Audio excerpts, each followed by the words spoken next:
Après avoir concouru 7 ans en moins de 66 kg, remporté 2 titres de champion du monde et d'Europe, 3 titres de champion de France et participé 2 fois à Sheffield, la compétition la plus prestigieuse, Panayotis Starenidis monte d'une catégorie et rejoint les moins de 74 kg.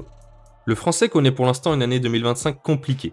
Il a terminé 10e à Sheffield avec un total inférieur à 700 kg, a skip les championnats d'Europe en mars, qu'il aurait facilement gagné, pour se concentrer sur les championnats du monde et les World Games, puis a également skip les championnats du monde en juin pour tout miser sur les World Games. Effectivement, concourir 2 fois à 2 mois d'intervalle, c'est pas optimal, difficile de bien récupérer et de relancer une progression en aussi peu de temps, et c'est d'autant plus compliqué pour Pana qui doit cut pour descendre en moins de 66 kg. Hors compétition, il était pendant longtemps entre 69 et 70 kg de poids de corps. Mais cette année, il avait décidé de faire une mini prise de masse et tourner plutôt autour des 71 kg. Cependant, début août, une semaine avant les World Games, Panayotis a annoncé qu'il se retirait de la compétition car il n'arriverait pas à faire le poids. En tout cas, en conservant une force suffisante et sans se blesser, il était plus massif qu'avant, mais toujours aussi sec, et sentait bien que son corps ne pouvait plus supporter les mêmes diètes et cuts couplés aux entraînements intensifs. Ça a sûrement été une dure décision à prendre. Il avait sacrifié 2 compétitions internationales pour se concentrer sur les World Games, et cette opportunité ne se présente que tous les 4 ans. Pana n'arrivera peut-être jamais à se qualifier de nouveau. Puis on a vu que l'événement a clairement été une réussite, le powerlifting n'a jamais paru aussi professionnel. Donc ouais, ça n'a pas dû être facile pour Pana comme décision. Et donc, en conséquence, The Panache concourra maintenant en moins 74 kg, la catégorie dans laquelle il a réalisé ses 3 premières compétitions. Salut à tous, désolé pour l'absence, on n'a pas sorti de vidéo depuis début juin, mais ça y est, on est de retour. Évidemment, pendant ce temps, on continuait de poster du contenu sur Instagram, TikTok. N'hésite pas à aller t'abonner si c'est pas déjà fait. Et donc aujourd'hui, on fait la partie 2 de notre première vidéo YouTube, pourquoi The Panache doit changer de catégorie, qui avait d'ailleurs très bien marché, 33 000 vues quand même. Et dans celle-ci, on expliquait notre vision de la situation de Pana, pourquoi il devait selon nous monter en moins 74 kg. Donc si tu l'as pas vu, on t'invite à aller la visionner avant de regarder celle d'aujourd'hui. Depuis, il a officiellement annoncé qu'il quittait les moins de 66 kg, et on peut donc se projeter sur son futur dans cette nouvelle catégorie. Est-ce que Pana a une chance en moins de 74 kg, déjà au niveau national et même au niveau international? Concrètement, quelle est sa marge de progression? Qui sont ses concurrents? C'est ce qu'on va voir aujourd'hui.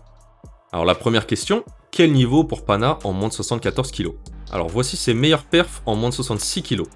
Il avait un squat à 252,5 kg avec son ancienne technique et 250 avec sa nouvelle, un bench à 178 kg, un record de France, un deadlift à 290 kg, qu'on vient juste de voir, un très beau grind à Sheffield 2024, et son meilleur total c'était aussi au championnat de France 2024, 713 kg, ce qui était un record du monde officieux à l'époque. Il a aussi fait des compètes, beaucoup de silent worker meet notamment, à 70 kg de poids de corps plutôt. Et ses meilleures performances étaient 260 kg au squat, 180 kg au bench, encore une fois avec un grind de fou. Il est évidemment connu pour ça, Pana. Et un deadlift à 290 kg aussi, pour le coup, pas de PR à 70 kg comparé à 66 kg. Et donc son meilleur total était de 730 kg à 70 kg de poids de corps. Donc comme vous avez pu le remarquer, toutes ces performances avaient été réalisées à la qualification du SBD Showdown. Donc voilà, ça c'était ses meilleurs perfs à 70 kg de poids de corps. Et voici ses PR à l'entraînement, donc qu'il a fait depuis qu'il a pris de la masse, notamment ce squat à 280 kg, qui monte vraiment très bien, surtout quand on connaît la capacité de grind de Pana. Ce gros bench à 190 kg qu'il avait raté une première fois, ou peut-être même 2 fois, je sais plus. Et là, évidemment, il a enfin réussi avec un grind de fou. Et un deadlift à 300 kg qui commence à dater. Celui-là, il l'a fait en octobre 2023. Et pour le coup, c'était à 69 kg de poids de corps. Son squat à 280, son bench à 190, il les a réalisés à 73 kg de poids de corps. Mais les 300 kg, non, c'était à 69 kg. Donc si on additionne toutes ses meilleures performances à l'entraînement, depuis qu'il pratique le powerlifting tout simplement, ça nous donne quand même un total à 770 kg. Donc bien plus élevé que ce qu'il a pu faire en compétition. Donc aucune de ces perfs n'a été réalisée à 74 kg de poids de corps. Pana a encore de la marge, sachant qu'en plus, il ne va pas s'arrêter à 74. Il montera sûrement entre 77 et 78 pour optimiser sa prise de force, sa récupération et passera par un processus de diète puis de water cut avant les compétitions. Donc là, certains vont dire que c'est bête de monter aussi haut, à 77 kg, qu'il se retrouvera dans la même situation que quand il était à 69 kg et devait perdre 3 kg pour concourir. Sauf que ce sera bien plus simple pour lui de cut 3 kg à 77 kg de poids de corps qu'à 69 kg. Il n'aura pas à puiser dans les mêmes ressources. À 69 kg, pour 1m68, 69, il était tellement sec qu'il n'avait presque rien à perdre. Regardez ça. À 77 kg, PDC plus 9, il sera sûrement moins déchiré, même s'il va bien sûr construire principalement du muscle. Mais voilà, ce sera quand même plus simple de cut. Tout ça pour dire que si ses meilleures performances réalisées entre 69 et 73 kg de poids de corps donnent 770 kg de total, imaginez juste ce que ça donnera à 77 kg. Pana va construire plus de masse, de muscles, aura une meilleure capacité de récupération et donc de travail. Entre les catégories moins de 66 et moins de 74 kg, il y a quand même 8 kg d'écart. 8 kg, ça représente 12% du poids de corps d'un homme de 66 kg. C'est énorme. Et on observe d'ailleurs un énorme écart de niveau entre les athlètes de ces deux catégories. Le record du monde moins de 66 kg, il est de 770 kg, réalisé par Kjell Backlund en janvier dernier à Sheffield. Le world record moins de 74 kg, il est de 843 kg, soit 73 kg de plus. Et encore, ça c'est le record du monde officiel. Perkins a réalisé 15 kg de plus à Avancus Houston récemment, ce qui pousse à 88 kg d'écart entre les deux world records. Et encore, Backlund est une anomalie, ses deux performances en moins de 66 kg sont légendaires. Si on l'enlève de l'équation, le meilleur total de la catégorie tombe à 725 kg par Kyota Uchiyama. Bon, si on compte pas Backlund, on va pas non plus compter Austin Perkins, dont on reparlera bien sûr plus tard, qui est également une anomalie. Donc sans lui, le meilleur total en moins de 74 kg est de 838,5 kg, réalisé par le GOAT, Tyler Atwood.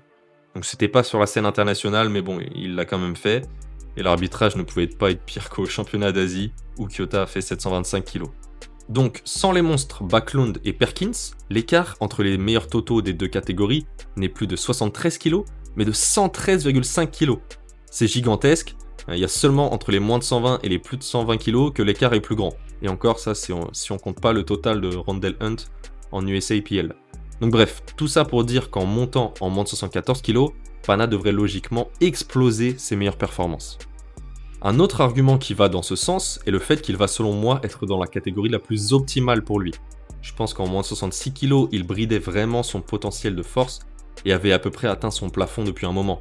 Il devait tourner autour des 2000-2500 calories et même à 1500 calories en période de sèche, ce qui n'aide pas du tout évidemment. Puis rien qu'au vu de sa taille, donc 1m68, 69, et de sa masse musculaire au-dessus de la moyenne, ça paraît bien plus logique qu'il tourne autour des 77 kg de poids de corps qu'autour des 70 kg. Donc je pense que Bulk va lui permettre de briser ses limites et d'atteindre son plein potentiel. Il y a certains exemples de powerlifters qui ont vu leur perf exploser en montant d'une catégorie. Bon, dit comme ça paraît logique, mais il y a devenir plus fort et devenir beaucoup plus fort, en trouvant la catégorie qui est faite pour toi. Joe Borenstein, par exemple, a vu ses perfs exploser en passant des 74 aux 83 kg. Pareil pour Tim Monigati, qui a pris 55 kg sur son total en seulement 3 mois, en passant aussi des 74 aux 83 kg. Bon, maintenant qu'on a dit tout ça, on va se pencher sur la question qui intéresse tout le monde. Quel perf peut-il atteindre ? D'abord, à court terme, moins de 2 mois jusqu'aux France, qui auront lieu du 17 au 21 décembre. L'objectif de Pana est clair, il nous l'a dit en DM, il veut totaliser 800 kg au championnat de France. Comme il le dit, 770, c'est donc ce qu'il a fait à l'entraînement. C'est qu'une étape. Je pense pas que ce soit totalement irréalisable, 800, mais il va falloir qu'il progresse fortement en peu de temps et qu'il sorte un match vraiment parfait le jour J. Son plafond, les performances qu'il pourrait lâcher dans le meilleur des mondes pour totaliser 800 dans 2 mois, ça donnerait selon nous 290 kg au squat, 200 kg au bench et 310 kg au deadlift. PR plus 10 kg sur chaque mouvement pour 800 kg de total. Ce serait complètement dingue. Est-ce qu'on pense qu'il réussira ? Honnêtement, non, ça paraît trop tôt. Puis il ne pourra pas juste essayer de sortir ses meilleurs perfs RPE 10 sur la plateforme. Non, il y aura un match à gérer contre de gros concurrents. Des barres plus réalistes seraient selon moi 285, 195 et 305 pour 785 kg total, ce qui serait déjà monstrueux pour une première compétition à enjeu dans la catégorie. Avant ça, il y a le Silent Worker Meet, donc le samedi 25 octobre. Ce sera sa première compétition en moins de 74 kg. sa première vraie compétition. Il pèse déjà 74 kg, donc il remplira la catégorie, mais il n'aura pas de cut à effectuer. Il n'aura pas encore totalement optimisé son poids de corps. Il nous a confié vouloir totaliser dans les 780 kg. On a hâte de voir ça.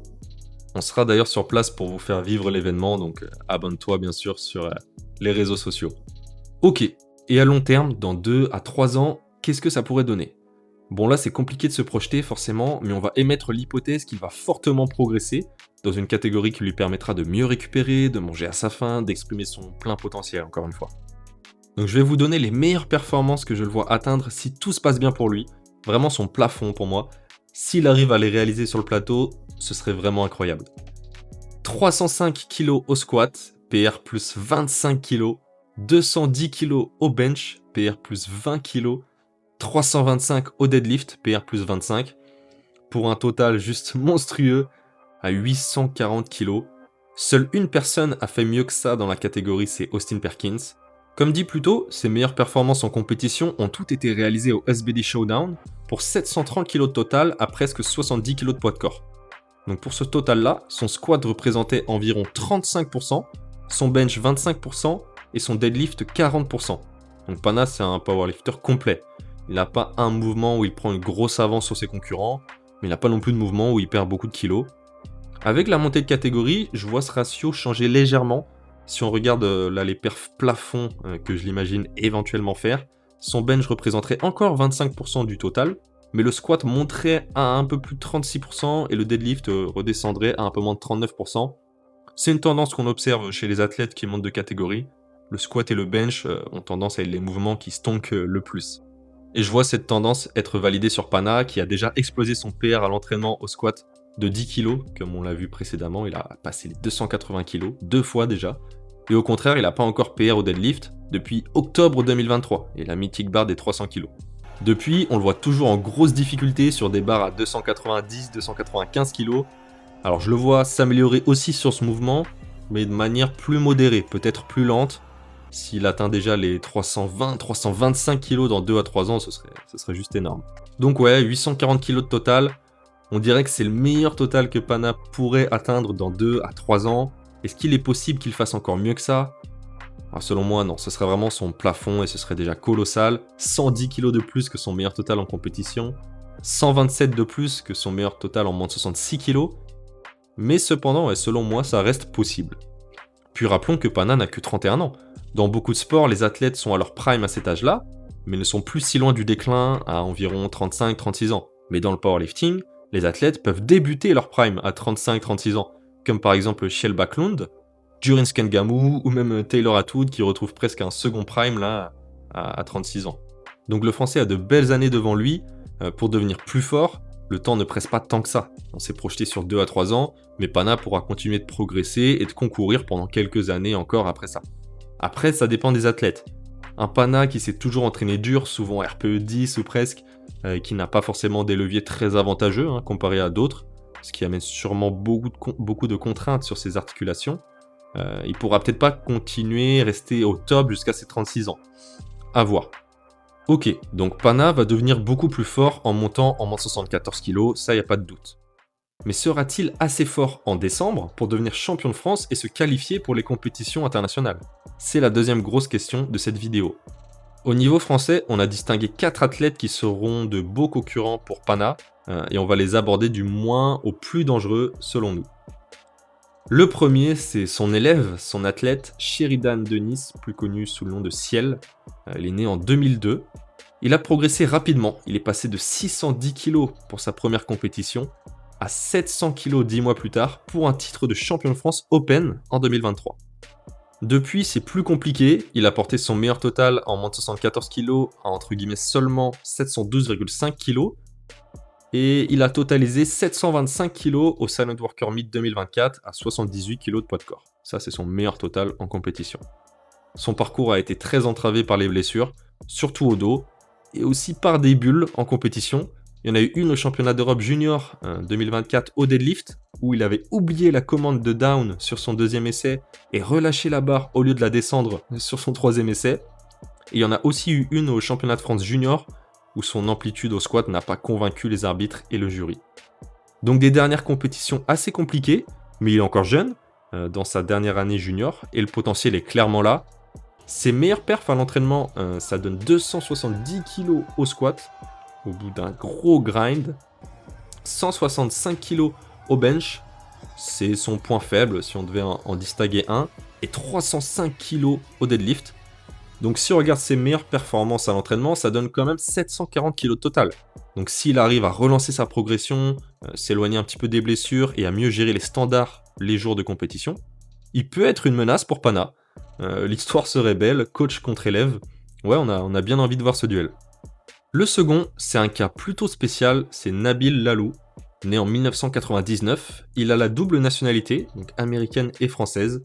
Il a toujours concouru aux States, dans 3 fédérations, en USPA, en USAPL et dans Powerlifting America, récemment. Donc c'est un très gros deadlifter, il s'est longtemps entraîné sur des deadlift bars, et a même déjà tenté de soulever 400 kg. Bon, avec des sangles, à 80 kg de poids de corps, sur deadlift bar encore une fois. Et il n'a pas réussi, mais bon, rien que le fait de tenter cette barre à 80 kg de poids de corps, c'est quand même assez fou. Et il a réalisé sa première compétition en FA Force à l'Open de Riance 2024, où il avait réalisé les minima France moins de 74 kg, avec 677,5 kg total, mais il n'avait pas participé aux France, pour je ne sais quelle raison. Et en juillet, on voyait de très grosses perfs de sa part sur les réseaux. Il a réalisé un SBD à 770 kg à l'entraînement avec un gros squat, 270 kg, un bench correct à 162 kg et un deadlift stratosphérique à 337,5 kg, à seulement 3 kg du world record. Donc il était à 77 kg de poids de corps 2 semaines avant ce SBD, donc il devait encore être environ à ce poids-là. Et en septembre, il a concouru au Challenge de la Force varoise et il s'est qualifié pour les championnats de France, encore une fois, avec 715 kg de total, malgré un 7 sur 9, des crampes du début à la fin selon lui, un gut cut pas optimal. Bon, il n'était pas dans les meilleures conditions selon lui, mais il a quand même fait 715 kg de total. Et 3 semaines plus tard, il est retourné aux States pour participer à Aventus Houston. Bon, pas le prime time avec Austin Perkins, Borenstein, tout ça, mais la compétition amateur dans la journée, ouverte à tous. Et il a réalisé des très belles performances, 735 kg de total avec 262,5 au squat, 142,5 au bench et un très gros deadlift à 330 kg, à 75 kg de poids de corps, juste au-dessus de la catégorie, mais voilà. Je sens que ces verrouillages au deadlift auront du mal à convaincre tous les arbitres, mais bon, on verra bien. Aux France, en décembre, on verra s'il arrive à mieux retranscrire ses perfs de l'entraînement sur la plateforme, mais s'il y arrive et qu'il totalise dans les 770 kg, il sera une grande menace et tirera dans tous les cas en dernier. Mais il y a selon moi 2 plus grandes menaces pour Pana en France. Et le troisième athlète dont on va parler, c'est le champion de France en titre, Yann Puget, né en 2001. Donc après 2 médailles d'argent en junior, il a remporté son premier titre national en Open directement, avec 723 kg de total, et un record de France au squat à l'époque à 268 kg, un bench à 165 kg et un deadlift à 290 kg. Donc ça lui a valu une qualification au championnat d'Europe, où il a fini à la 4ème place, à 2,5 kg du podium seulement, avec le même total qu'aux France à 500 grammes près, 722,5. Et récemment, il a passé un vrai cap et lâché un SBD de fou à l'entraînement, 727,5 kg total pour 3 reps. Donc 3 répétitions à 270 kg. Donc on le rappelle, il avait fait 268 aux France l'année dernière. Donc il a clairement explosé son niveau sur ce mouvement. Il a aussi passé 3 reps à 167,5 kg au bench. Vous allez le voir, il a une technique assez particulière avec un très gros pontage. On va dire qu'il a des leviers très optimisés pour ce mouvement-là. Et la force est là, clairement. 3 reps à 167,5. Et aussi, vous le verrez après, 3 répétitions à 290 kg au deadlift. Donc il a fait ce SBD à 76,4 kg de poids de corps, donc au-dessus de la catégorie, mais pas de beaucoup. Et franchement, quand on voit ces perfs-là en triplé, c'est pas déconnant de l'imaginer taper 290 au squat, 182,5 au bench et 310 kg, pourquoi pas au deadlift, en single. Et ces perfs-là lui donneraient 782,5 kg de total. Donc en dessous des 74 kg de poids de corps, sur le plateau avec l'arbitrage, la pression, le match à gérer, etc., il fera sûrement moins que ça. mais ce serait pas si surprenant que ça de le voir dans les 760, 770 kg. Donc grosse progression de la part de Yann Puget, le champion en titre. Et enfin, le dernier athlète français, celui qui est selon nous et qui sera aussi la plus grande menace pour Pana, Balthazar Bertrand, né en 2002. Il a seulement 3 compétitions à son actif, et ces 3 totaux ont été 700 kg, 733 kg, puis 765 kg. Donc le gars prend littéralement plus de 30 kg sur son total à chaque compétition. Il a été champion de France junior en avril, et vice-champion du monde junior fin août au Costa Rica, derrière un crack ultime dont on reparlera plus tard. Et avec son total à 765 kg, il aurait été champion du monde junior sur n'importe quelle autre année.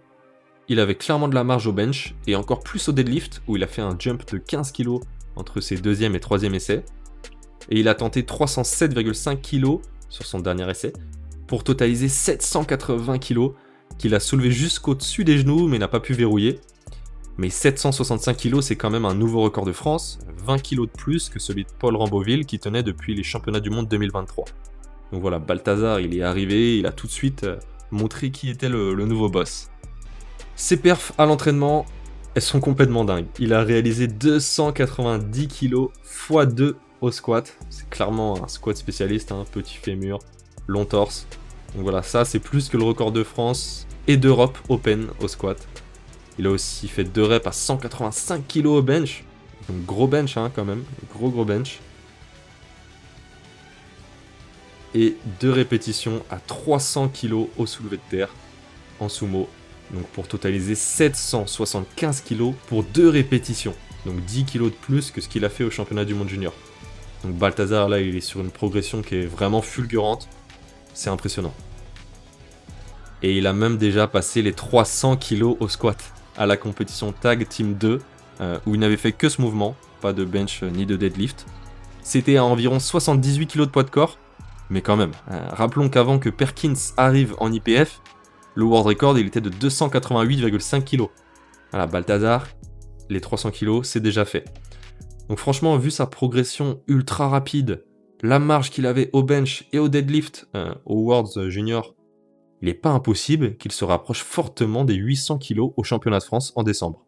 Ok, après avoir analysé les plus gros concurrents de Pana en moins de 74 kg pour les championnats de France, la question est, sera-t-il champion ? Comme dit plus tôt, je le vois totaliser environ 785 kg si tout se passe bien. Bon, c'est une estimation, et encore une fois, en 2 mois, beaucoup de choses peuvent se passer. Je parie sur le fait qu'il va continuer sa progression qui a déjà été très rapide. Et s'il est effectivement dans ces eaux-là, il y a selon moi qu'une seule personne qui peut le battre, c'est Balthazar. Et malgré tout le talent des 3 autres dont on a parlé, voilà, je les vois pas déjà aussi haut. Alors, Pana ou Balthazar ? Ça peut changer d'ici là, mais pour le moment, honnêtement, je parierais plutôt sur Balthazar. Mais d'un rien, je l'imagine bien passer 290 kg au squat, 192,5 au bench environ et 305 au deadlift, ce qui lui donnerait 787,5 kg. Bon voilà, c'est des chiffres qui sont durs à donner 2 mois à l'avance, mais dans l'idée, je le vois finir juste devant Pana, peut-être tirer après lui au deadlift. Franchement, 787,5 kg, ça paraît pas déconnant pour Balthazar, au vu de la vitesse à laquelle il progresse, de la marge qu'il avait au championnat du monde junior, encore une fois. Après là, on parle vraiment de leur top end, du meilleur des mondes. Dans la réalité, ça se passe rarement comme ça, il y a toujours des imprévus, et dans la gestion du match, qui sera cruciale, je donnerais plutôt l'avantage à Pana, pour le coup, qui a bien plus d'expérience. Leurs niveaux respectifs risquent d'être très proches le jour J, ça promet une bataille de dingue. Mais je pense que dans tous les cas, les 2 seront sélectionnés pour les championnats du monde. Les pays peuvent envoyer 8 athlètes maximum, mais ça ne veut pas dire 8 athlètes de catégories différentes. Il y aura sûrement 1 ou 2 catégories qui n'offriront pas d'athlètes avec de vraies chances de podium international, alors qu'en moins de 74 kg, il y en aura sûrement 2, voire 3, voire 4. Cependant, pour les Europes, c'est différent, parce que la FF Force a récemment annoncé qu'ils n'enverront que 5 hommes et 5 femmes à Malte en mars, donc ce sera sûrement juste le champion de France qui sera envoyé. Mais selon moi, qu'ils gagnent ou qu'ils perdent les France en décembre, Pana portera de nouveau le singlet de France en 2026, au moins au championnat du monde. Mais alors, qui seront ses concurrents sur la scène internationale ? Évidemment, là on est encore sur un tout autre niveau. Je vais parler de 5 athlètes et à chaque fois, on va pronostiquer si Pana sera capable de les battre ou non au championnat du monde 2026, donc en imaginant qu'il y aille. Encore une fois, on va y aller du moins dangereux au plus dangereux. Le premier, c'est Chun Chia-Fan, né en 1999, c'est un Taïwanais. Il est connu pour être le recordman du monde au bench avec 215,5 kg en moins de 74 kg, on le rappelle, c'est une dinguerie. Il est vice-champion du monde en titre avec un total de 773 kg. Donc c'est un gros total, mais c'est un peu léger pour une médaille d'argent mondiale. Ça s'explique par le fait qu'il n'y avait pas grand monde de très compétitif cette année en moins de 74 kg, à part le champion dont on parlera plus tard.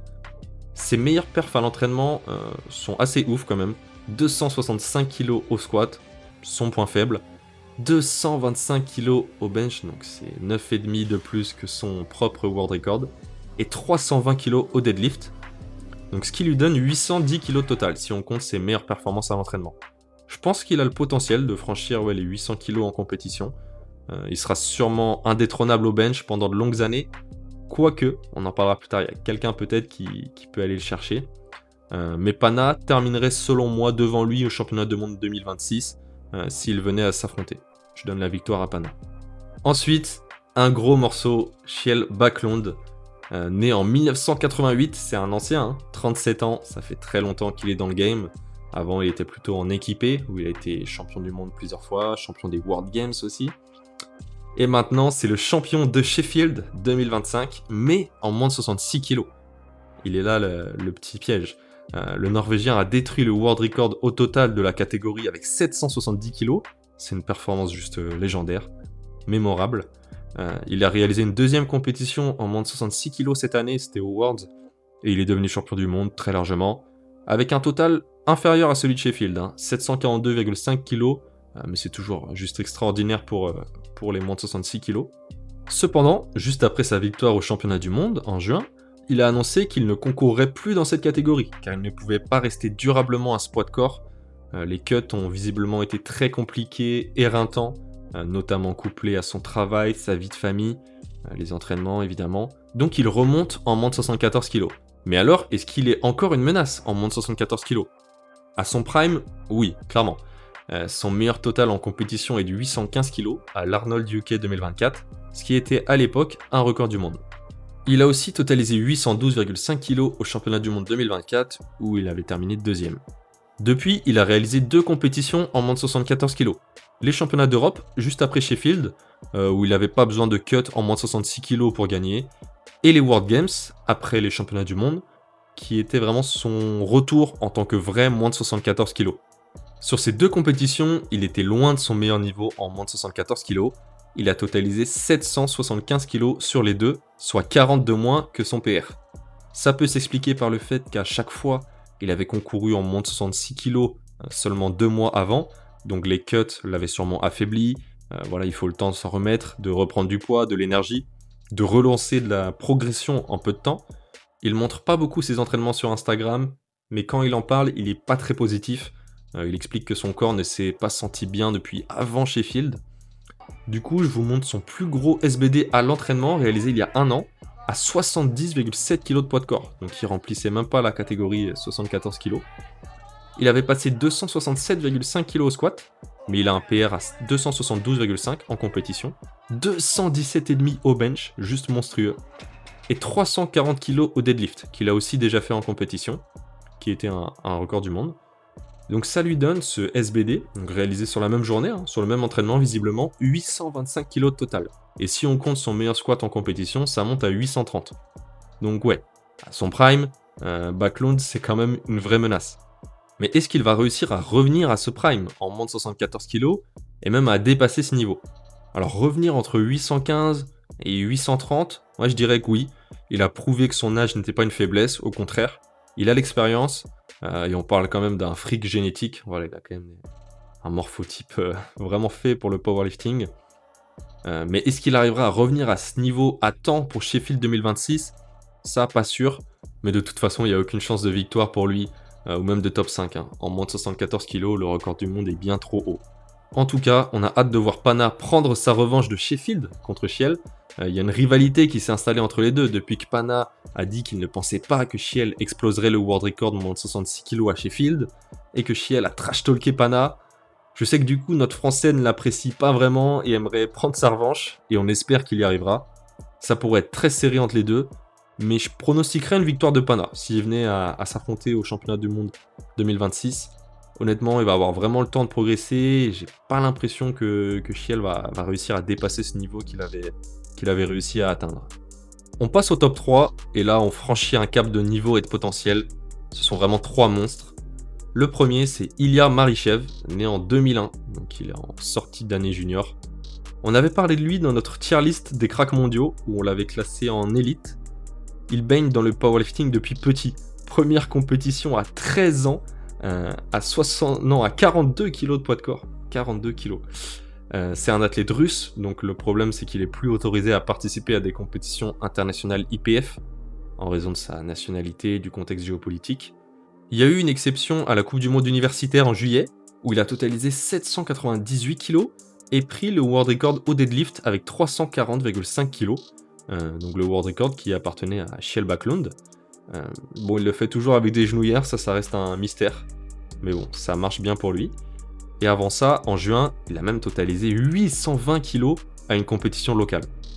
Donc si on regarde ses meilleures performances réalisées en compétition, ça donne 312,5 kg au squat, donc quand même un très très gros squat pour Ilya.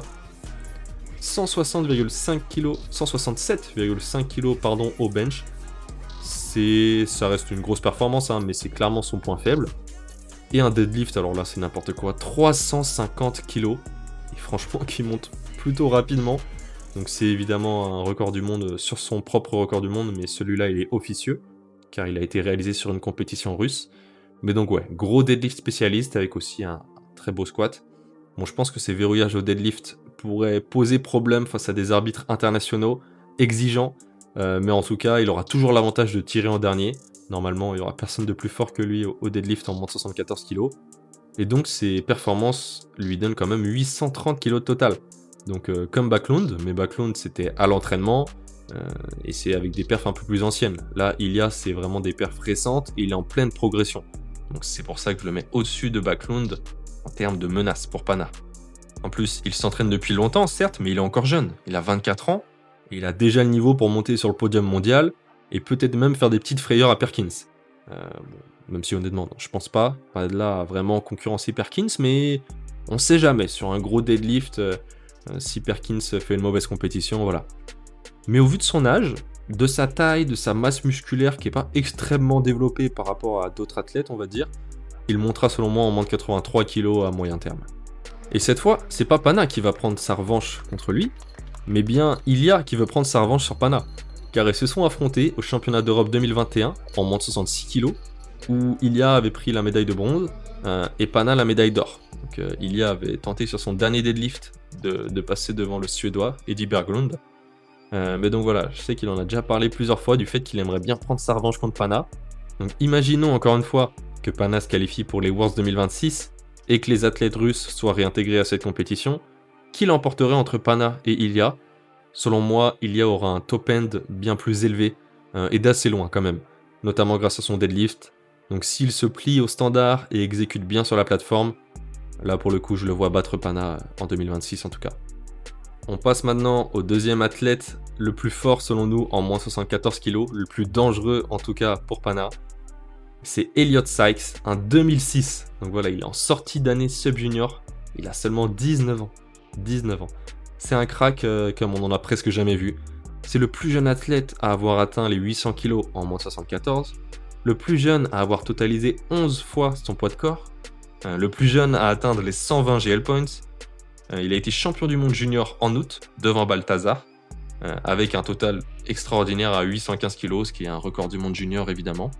Je vous montre ses performances réalisées au championnat du monde junior, parce qu'à l'entraînement il n'a pas forcément fait de plus grosses performances que ça.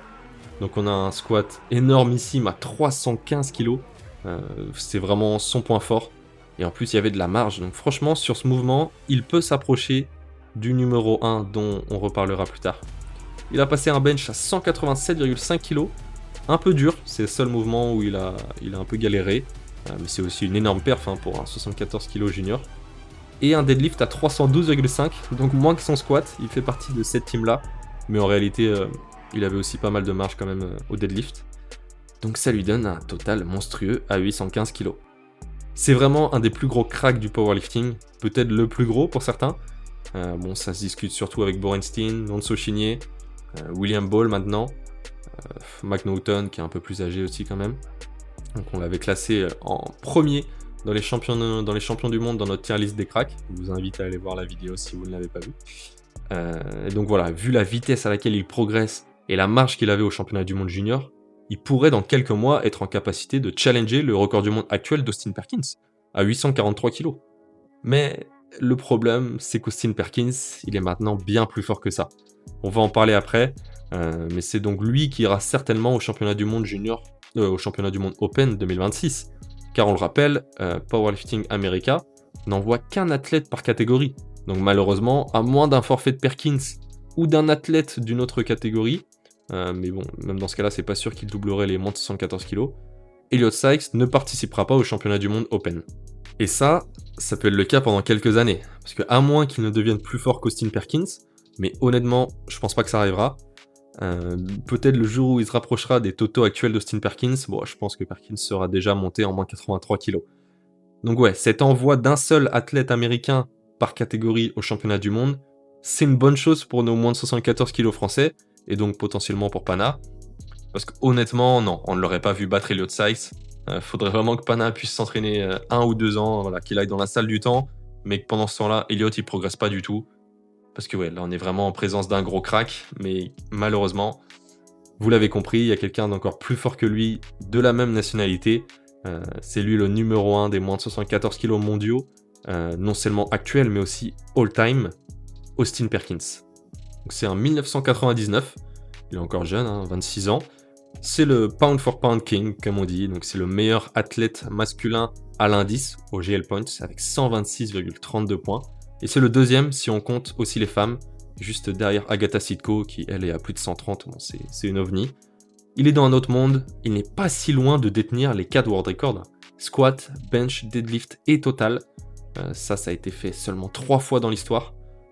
Et par un seul homme, si je dis pas de bêtises, c'était Fedosienko. Ah non, il y a eu Brett Gibbs aussi. 2 hommes l'ont fait, Fedosienko et Brett Gibbs, ça. Mais ça n'a pas été vu depuis longtemps. Avoir les 4 world records d'une catégorie, c'est complètement dingue. Face à des spécialistes de mouvement, c'est très compliqué, évidemment. Son gros point fort, c'est son squat, évidemment. Il détient le world record avec 323 kg. Mais du coup, sur les 2 autres mouvements, il est aussi top niveau. Presque aussi fort que des spécialistes de ces mouvements, comme j'ai expliqué. Il est à seulement 7,5 kg du world record au bench et 3 kg du world record au deadlift, si on regarde ses meilleures performances en compétition. Donc il est pas loin. Il a concouru au sein d'USA Powerlifting, donc l'autre grosse fédération américaine qui n'est plus affiliée à l'IPF, jusqu'en 2023, où il a réalisé une performance légendaire, 851 kg de total à un petit peu plus de 74 kg de poids de corps, dépassant le record du monde non officiel de Taylor Atwood qui était à 338,5 kg. En 2024, il a rejoint l'IPF, donc Powerlifting America qui est affilié à l'IPF, et il est évidemment devenu champion du monde, tout comme en 2025. En juin, à Chemnitz, il ne lui a fallu que 5 essais pour totaliser 842,5 kg, soit 500 grammes de moins que son record établi à Sheffield 2025. C'était volontaire de ne pas battre ce record, afin de le laisser plutôt bas, entre guillemets, en prévision de Sheffield 2026. Forcément, plus il explosera le world record de moins de 74 kg, plus il aura de chances de remporter la compétition. Voilà, d'avoir le pourcentage le plus élevé parmi tous les athlètes. D'un côté, c'était impressionnant de le voir se balader sur la plateforme, de réaliser un aussi gros total en 5 essais faciles. Mais d'un autre côté, c'était frustrant. On voulait tous savoir quel était vraiment son plafond. À Sheffield 2025, il s'était vraiment donné, mais il n'était pas à 100% physiquement, donc on n'a pas vu son plein potentiel. Mais le 11 octobre, on a eu un début de réponse. Perkins a participé à Avenkus Houston et a enfin réalisé un nouveau PR au total, qu'on attendait depuis 2023 quand même. Il a réalisé un squat à 320 kg, et facile honnêtement, il n'y a même pas un début de grind, mais son PR est de 323 kg, réalisé à Sheffield. Un bench à 208 kg, là il a explosé son PR en compétition et c'est encore une fois très bien passé. Il a un PR à 214 kg à l'entraînement, là pour le coup, et un deadlift à 330 kg, il n'avait pas fait de sumo depuis plusieurs mois, et bon bah il a pas eu de mal à soulever 330, et il a déjà passé les 340, donc le record du monde, à l'entraînement. Et donc ce total en compétition, il était de 858 kg, Juste énorme, c'est 15 kilos de plus que son record du monde officiel. Et si on regarde son PR all-time en comptant ses meilleures performances à l'entraînement, il monte quand même à 877 kilos. Franchement, c'est ouf. Il y a 1 an et demi, Russell Horry devenait le premier moins de 83 kilos à totaliser 860 kilos. On était tous comme des oufs, et maintenant Perkins y est aussi, mais en moins de 74 kilos. Et pour Sheffield, le 31 janvier prochain, c'est pas déconnant de dire qu'il peut squat 330 kilos. Franchement, ajouter 10 kilos à ce qu'il a fait à Houston, ouais, ça me paraît vraiment réalisable. Bench 216 kilos, donc ce serait un chip sur le record du monde qui est à 215,5. Et deadlift 341 kilos, donc encore une fois un petit chip sur le world record. Et accrochez-vous bien pour le total de malade mental que ça lui donnerait, 887 kilos. Je pense que c'est à peu près ce qu'il va viser. Ça lui donnerait 105% du record du monde, donc de grandes chances de remporter Sheffield quand même avec 105%. Et aussi 130 GL points. Ouais, c'est n'importe quoi. Donc est-ce qu'il y a un monde où Pana bat Austin Perkins un jour ? Honnêtement, selon moi, non. Bon, j'aimerais vraiment que ça arrive, hein, mais non. Non, Perkins, il est juste trop loin. Comme je l'ai expliqué, je ne pense pas qu'il fera toute sa carrière en moins de 74 kg. Un jour, il ira chasser les moins de 83, dont il est pas si loin que ça en termes de total. Bon, un peu quand même maintenant que Borenstein a dépassé les 900 kg, mais il ira les chasser un jour, je pense. Et ça laissera de la place pour Pana, pour d'autres en moins de 74 kg. Donc voilà, on a passé en revue les 4 athlètes français et les 5 athlètes internationaux qui seront, selon moi, les principaux concurrents de Pana en moins de 74 kg. Pour résumer, Pana va selon nous avoir une progression fulgurante, sûrement totalisée autour des 780-790 kg au championnat de France en décembre dans 2 mois, et pourquoi pas dans les 830-840 kg dans 2 à 3 ans, voilà, à long terme. C'est une catégorie qui est vraiment faite pour lui, il était trop bridé en moins de 66 kg. Sur le plan national, il va tout de suite être extrêmement compétitif et prétendre au titre de champion de France Open. Ça se jouera selon moi contre Yann Puget, le champion en titre, qui progresse fort à l'entraînement, et surtout Balthazar Bertrand, le crack sorti de nulle part, qui est devenu champion du monde, vice-champion du monde junior, et a explosé le record de France Open, pour sa 3e compétition seulement, on le rappelle. Donc pour décembre, comme je l'ai dit, si je devais absolument parier, je partirais plus sur Balthazar, mais d'un rien, je pense que son top end, donc vraiment son meilleur total possible, s'il exécute parfaitement le jour J, sera légèrement plus haut que celui de Pana, mais Pana a évidemment beaucoup plus d'expérience, ça pourrait jouer en sa faveur. Et pour le round 1 de ce duel-là, rendez-vous samedi à 19h au Silent Worker Meet. Donc comme je l'ai dit, on sera sur place pour vous faire vivre la compétition. N'hésitez pas à aller vous abonner au Insta, au TikTok, on fera pas mal de contenu avec des athlètes. On relayera évidemment les plus gros lifts et les résultats. Et donc pour revenir sur la vidéo, sur le plan international également, Pana aura selon moi tout de suite une chance de monter sur le podium mondial. Il aura les armes pour battre Chun Chiafan, Backlund, donc Balthazar éventuellement s'ils vont tous les deux au championnat du monde. Mais ça semble vraiment plus compliqué contre Marichev. Mais rien ne garantit que les Russes seront autorisés à participer en 2026. Donc si on enlève Marichev, on peut aussi enlever Elliot Sykes, qui est selon moi aussi presque impossible à battre, mais qui ne sera sûrement pas de la partie au championnat du monde, car c'est Austin Perkins qui sera envoyé. Donc en résumé, dès 2026, remporter la médaille d'argent au championnat du monde semble réalisable. S'il n'y a pas Marichev, s'il n'y a pas Sykes, et si Pana a bien progressé, il y aura une bataille avec les Backlund, les Balthazar, peut-être d'autres athlètes qui auront émergé d'ici là, qui auront changé de catégorie, on sait jamais. Donc ouais, médaille d'argent, ou en tout cas médaille tout court, monter sur le podium, ça semble quand même plutôt compliqué, mais c'est largement faisable, je pense. Ce serait un magnifique accomplissement pour Pana. Après ces 2 titres mondiaux en moins de 66 kg, ça renforcerait vraiment sa legacy. Puis de toute façon, comme on l'a dit, Pana n'a que 31 ans. Il a encore de nombreuses années devant lui pour progresser dans cette nouvelle catégorie. Donc n'hésite pas à nous dire en commentaire ce que tu en penses. Quel avenir pour Pana en moins de 74 kg ? Champion de France ou pas en décembre ? Quel total à moyen terme ? Rendez-vous sur Instagram et TikTok pour suivre ses premiers pas dans la catégorie ce week-end. Le grind ne s'arrête jamais. À la prochaine.